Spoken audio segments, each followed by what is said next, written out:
एक ऐसी नदी जिसके नाम पर रखा गया है मध्य भारत के एक बड़े राष्ट्रीय अभयारण्य का नाम, जो कि मध्य प्रदेश और महाराष्ट्र में फैला हुआ है। इस पर बने तोतला डो डैम से नागपुर शहर के पीने के पानी का लगभग 70% सप्लाई होता है। इंसानों और जीव जंतुओं का प्यास बुझाते हुए यह नदी लगभग अपने 190 किलोमीटर के सफ़र में पेंच नेशनल पार्क को 2 हिस्सों में बांटती है और मध्य प्रदेश से महाराष्ट्र की ओर बहती है और फिर कान्हा नदी में जाकर मिल जाती है, जहां उसका पानी कान्हन, वैनगंगा और वर्धा नदी के माध्यम से गोदावरी तक पहुंच जाता है। परंतु ऐसा लगता है कि आज तक इसके उद्गम स्थान तक कोई कैमरा क्रू नहीं पहुंचा है और पूरी संभावना है कि इस नदी की उद्गम को दिखाने वाली यह यूट्यूब पर पहली फिल्म हो। इस नदी के उद्गम तक पहुंचना मुश्किल है और यह एक भूल भुलैया जैसा है। आज स्पॉटलाइट आपको लेकर चलेगा इस खोजी सफ़र पर और हम चिन्हित करेंगे इस नदी के उद्गम स्थान को। यह है पेंच नदी के उद्गम तक पहुंचने का खोजी सफ़र।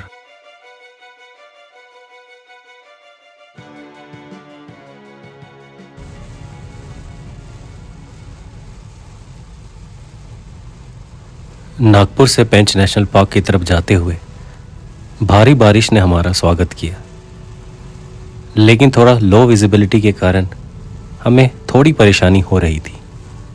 परंतु यह अच्छा ही है। छोटी नदियों के उद्गम को ढूंढने के लिए बारिश का मौसम ही उत्तम होता है, क्योंकि तब नदी में हर जगह बहाव होती है। खैर, बारिश के बाद छिंदवाड़ा जिले के तामिया तहसील में हमारा सामना बादलों से हुआ। ऐसा लगता है मानो आज कुदरत अपने सारे रंग प्रदर्शित करने वाली है। चलिए अब हम आपको अपने गंतव्य स्थल के बारे में बताते हैं।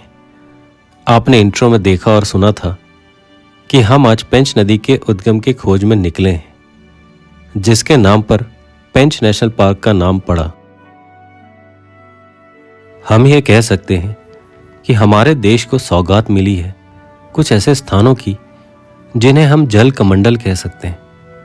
मतलब वह स्थान जहां से यह पावन धरती नदियों के माध्यम से जल प्राप्त करती है, जैसे हिमालय, वेस्टर्न घाट्स, ईस्टर्न घाट्स और यह मध्य भारत का सतपुरा रेंज, जहां से कई महत्वपूर्ण छोटी बड़ी नदियां निकलती हैं। और पेंच भी इसी पर्वतमाला के इकोसिस्टम की वजह से जन्म लेती है। इस इलाके के एक स्थानीय व्यक्ति ने हमें बताया कि वह हमें उस स्थान तक लेकर जा सकते हैं जहां से पेंच नदी का उद्गम होता है, जो कि छिंदवाड़ा जिले के तामिया तहसील के एक छोटे से गांव मुत्तौर में है। तो हम बढ़ निकले मुत्तौर गांव की तरफ, जो कि तामिया से लगभग 15 किलोमीटर दूर है।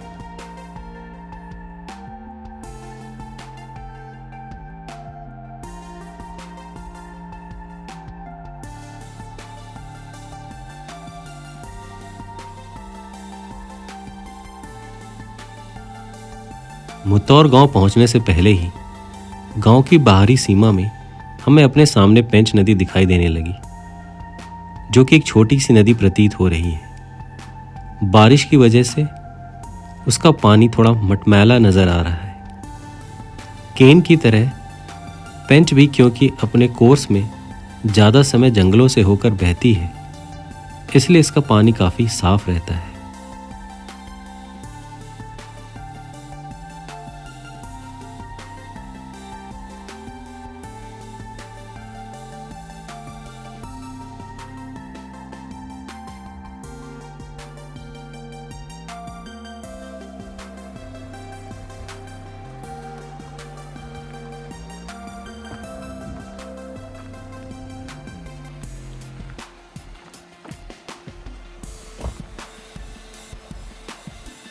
पेंच नदी के ऊपर बने इस छोटे से पुल को पार कर हम पहुंच गए मुत्तौर गांव में, उसके पंचायत भवन के पास।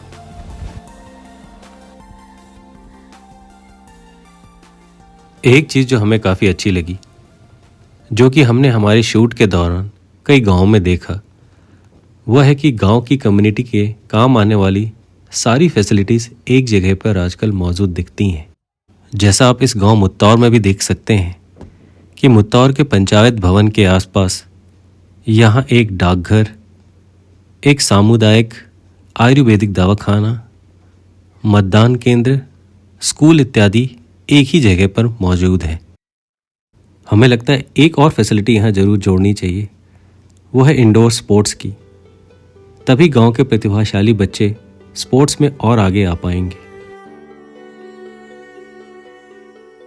खैर चलिए हम आगे बढ़ते हैं अपनी मिशन की ओर। यहाँ पूछने पर हमें कुछ लोगों ने बताया कि आगे कोई जगह है जहाँ से शायद पेंच का उद्गम होता है, परंतु वहाँ गाड़ी नहीं जाएगी और आप लोगों को पैदल ही जाना पड़ेगा। वैसे तो वहाँ एक बना हुआ रास्ता नज़र आ रहा था, पर हमने गांव वालों की बात मानी और हम आगे पैदल ही बढ़े।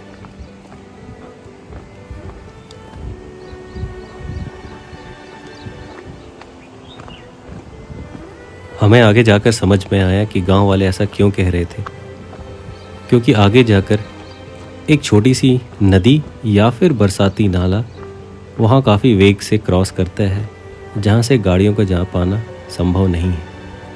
पर क्या यही पेंच नदी है जिसे हम छोड़कर आए थे गांव के बाहर, या फिर यह कोई दूसरी नदी या बरसाती नाला है?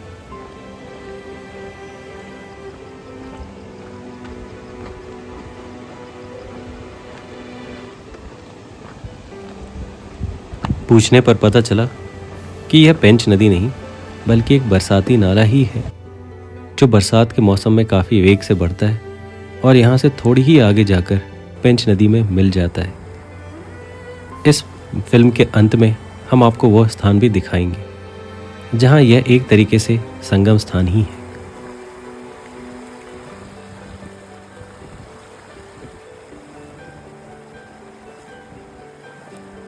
इस बहते हुए पानी को पार करके हम वापस सड़क पर आ गए और हम उस पर आगे बढ़ने लगे। हमारी दाहिनी तरफ यह पानी का बरसाती नाला हमारे साथ बह रहा था और फिर हमें एक छोटा सा झरना नजर आया और हमारे सामने पेंच नदी एक बार फिर मौजूद थी।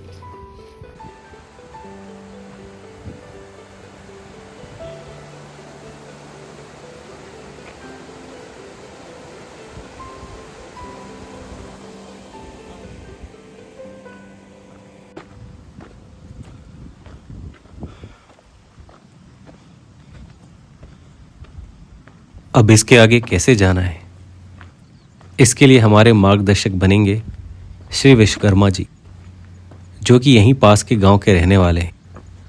हम उनके पीछे पीछे ही चलते हैं, जहां उन्होंने वादा किया है कि हमें पहुंचाएंगे पेंच के उद्गम स्थान तक।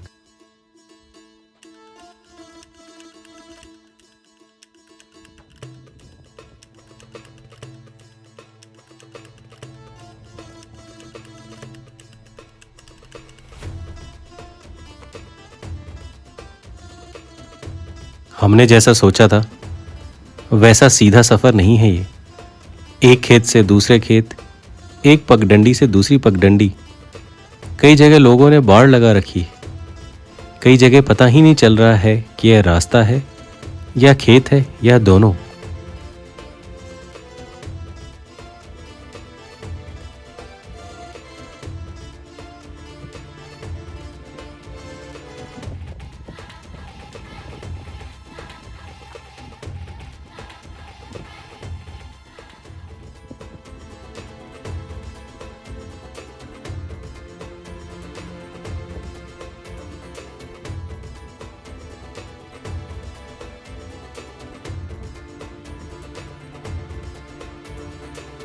कई खेतों को क्रॉस करने के बाद हम थोड़ा आगे बढ़े, जहां हमें एक पुलिया सी नजर आई, जहां दिख रहा है कि पानी बह रहा है और शायद पेंच नदी ही है, और उसके सामने एक स्कूल है।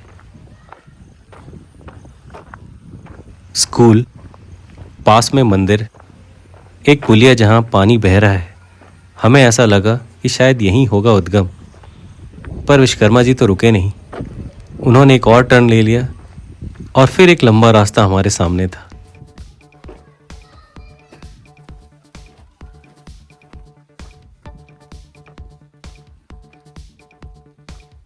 हमने फिर चलना शुरू किया और फिर चलते ही रहे, खेत के बाद खेत, और खेत में भी सिर्फ एक तरह के ही फसल की खेती हो रही थी, जो थी मक्के की।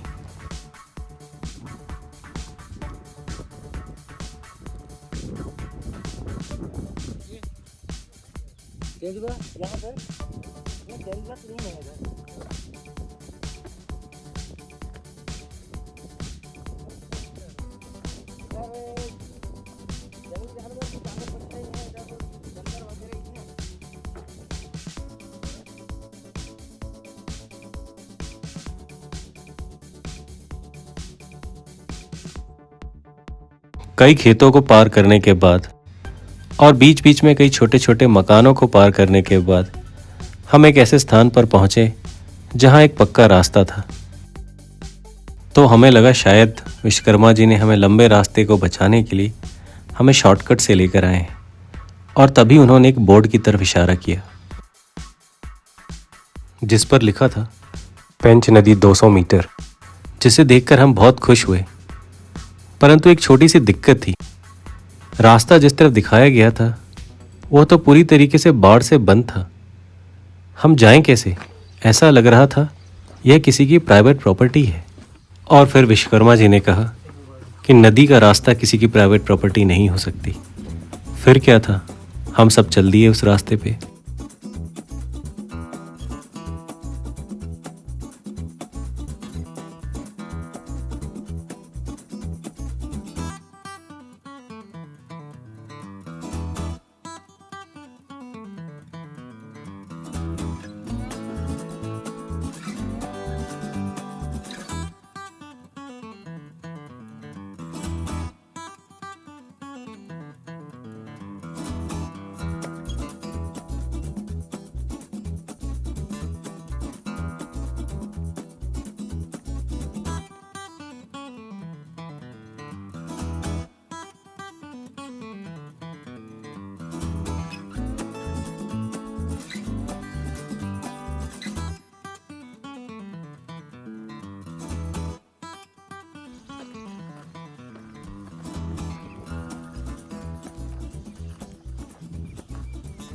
काफी देर चलने के बाद उन्होंने एक पेड़ की तरफ इशारा किया जहां हमें लगा शायद उद्गम स्थान होगा, और फिर हम उस पेड़ की तरफ बढ़े।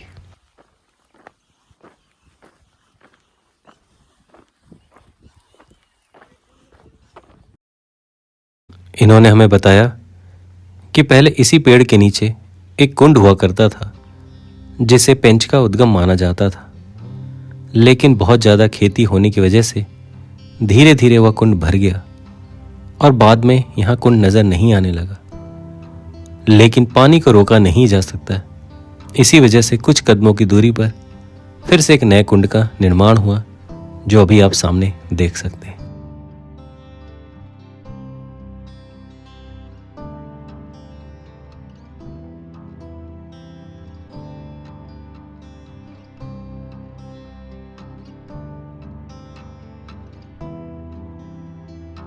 तो दोस्तों, यह है पेंच का उद्गम स्थान, जहां आसपास की पहाड़ियों से बहने वाली छोटी छोटी धाराएं जमीनी रूप से या जमीन की सतह के ऊपर से बहकर यहां आकर इकट्ठा होती हैं, जो आपको हम नीचे से भी दिखाते हैं, और इसके बाद फिर आगे का प्रवाह शुरू होता है।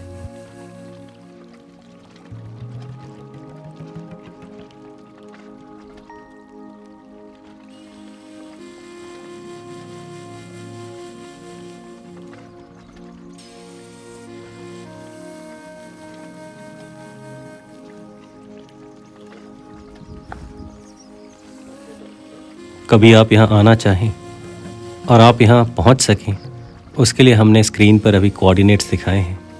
साथ ही गूगल मैप पर और गूगल अर्थ पर हमने दोनों जगह इस पॉइंट को मार्क कर दिया है।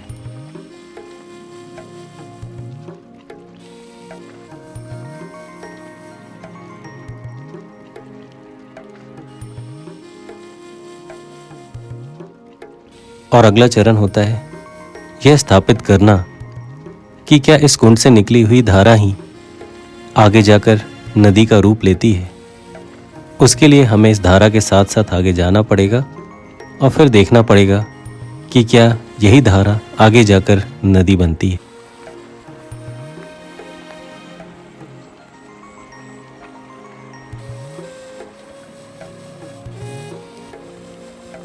तो चलते चलते सबसे पहले हम पहुंचते हैं उसी स्कूल और पुलिया पर जो हमने आपको पहले दिखाया था, और वहां बहने वाला पानी इसी धारा से आया हुआ है।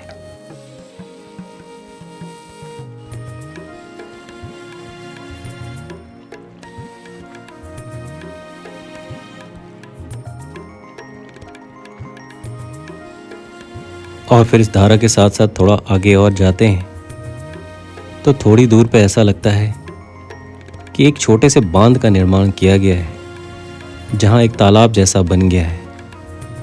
और यह तालाब में जब पानी पूरी तरीके से भर जाता है, जैसा कि अभी के मौसम में हो रहा है, तब वह प्रवाह से बाहर निकलता है और एक झरने का रूप ले लेता है। हाँ, यह वही झरना है जिसे थोड़ी देर पहले हमने आपको दिखाया था।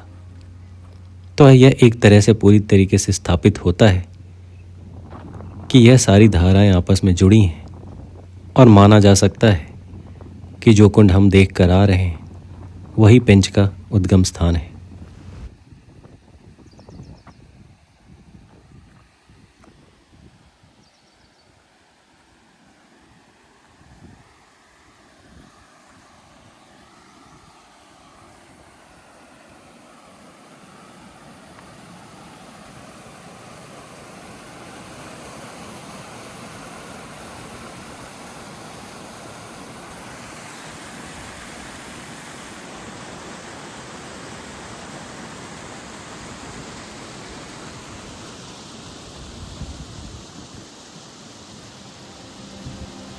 आपको याद होगा, इस गांव में आने के बाद और इस तरफ आने से पहले हमने एक बरसाती नदी या नाला जिसे क्रॉस किया था।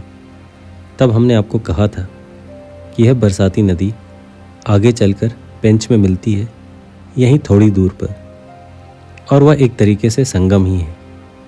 तो आइए आपको लेकर चलते हैं उस संगम वाली जगह पर, जहाँ से यह बरसाती नदी पेंच में मिलकर उसे और एक बड़ा रूप देती है।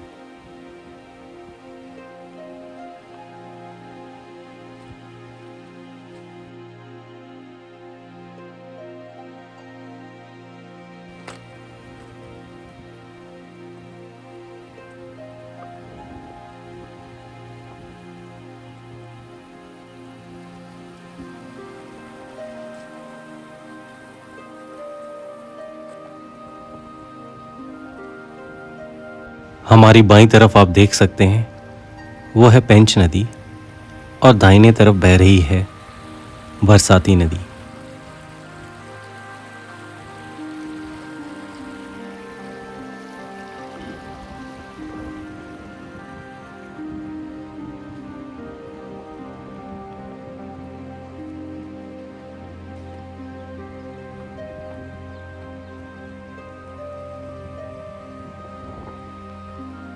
और यह है संगम, जिसके बाद पेंच नदी अपने पूरे प्रवाह पर बहती है।